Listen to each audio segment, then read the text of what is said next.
Joining me now is Nationals MP Keith Pitt. Keith, good to see you. Thanks for joining us. Look, the government is on this electrification crusade, yet it seems to be killing off gas at a time when, well, clearly we need it the most. Well, I've got a hot tip for Minister Bowen. If you don't develop your gas resources, you will run out of gas. And that's exactly what's going on. The budget's coming up, Danica.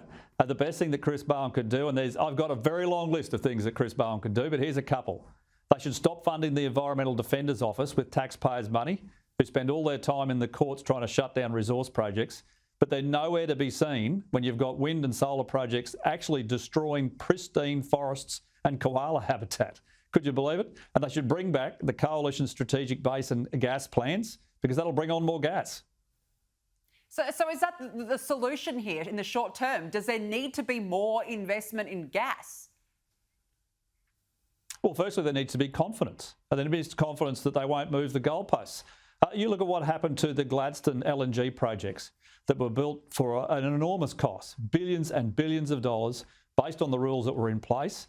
And this federal Labor government, with Chris Bowen and others, not only change the rules, not only move the goalposts, they shift the whole field, the grandstands, the changing rooms, and put it somewhere else. It means there is no confidence in investment in Australia, and that has been said outright by people like the Japanese ambassador, who are very strong investors here. And in Victoria, there's been a prohibition on development of gas for more than a decade, and they're running out.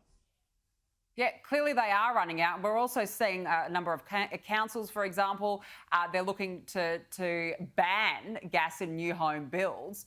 And yet, Keith, a Green Building Council of Australia report released late last year showed that Australia needs to electrify 500 homes every day to meet its 2050 net zero target. Is that even feasible in your view?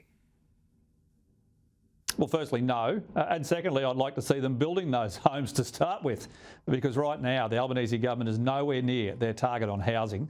And yet we've brought in, the federal government has brought in close on 1 million immigrants in a very short period of time, and there is nowhere to house them. And these are the impacts we're seeing right across the country. I've literally got people who are sleeping in their cars and in tents and caravans and under bridges because they can't find housing or can't afford to pay the rent. And it is the fault of the policies of the Albanese government that's put them there. Absolutely. I mean, it's an absolute perfect storm developing at the moment. And you're right, we've seen those tent cities popping up all over Brisbane. It's just shocking. Now, speaking of state policies, every Queensland household will be handed a $1,000 energy rebate under a new plan that was yesterday unveiled by the Premier Stephen Miles. Is it good policy, Keith? What do you think? Oh, it's a Clayton's rebate. It's the one you have when you're not having one. What an absolute joke. For those who are not aware, you're going to be given $1,000 from the taxpayers' money from the Queensland State Government to pay to organisations like Ergon and Energex, who will then buy things from organisations like Stanwell and Tarong Energy, all of which are government-owned corporations, owned by the state government, owned by the taxpayer. So your taxes fund the $1,000, and then that money goes to the people you own that you fund anyway. They're owned by the state government. What a roundabout. Yeah, it's going around in circles. Do you think that it will have an impact on inflation? Could it possibly steer the RBA's next decision? What do you think? I think people are desperate for support, and I understand that. And, I welcome anything that will help every individual get through and pay their bills.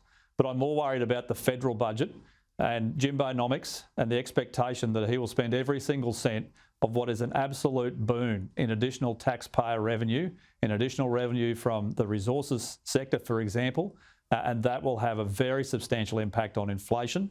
We've seen lots of reports from economists and others that inflation continues to be ticking up and out of control. And Mr. Chalmers has to be far more careful and more cautious with the taxpayers' money, because they can definitely impact what happens with the RBA in the next decision on interest rates, and that directly impacts every single mortgage holder in this country.